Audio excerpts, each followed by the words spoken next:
All right, all right. So Aziz, so tell me what this is? Well, it's a simple open PCR machine. Can you more or less indicate what is what? Because you have a prototype, but it's a bundle of it's a big mess of wires right now, right? Yes, this is our Arduino, which is the brain that tells the material what to do. We've got a Peltier element that is used to provide the heating. Yeah. And this is our aluminum heating block. Yeah. We're going to drill holes here for the PCR tubes. And then we have our H-bridge and our fan. Because this thing actually produces a lot of heat.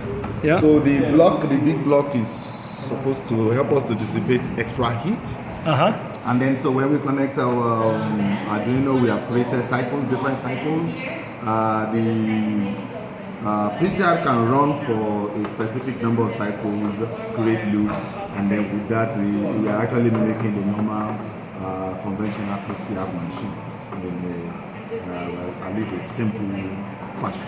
Cool. So that is basically what we've got here, and of course the monitor, we are going to use the serial monitor on the Arduino software to show the changes in temperature. Cool. And of course we have tested it and it's actually working. It's actually working. All right, man.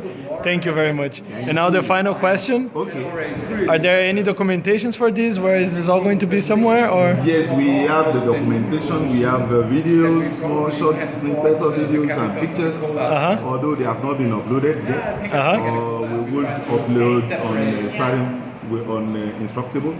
Yeah. And then it's going to be available online. Cool, man. Of course, you're also allowed. It's an open source, so you can upload the video. All right. Thank you very much. You're welcome. Okay.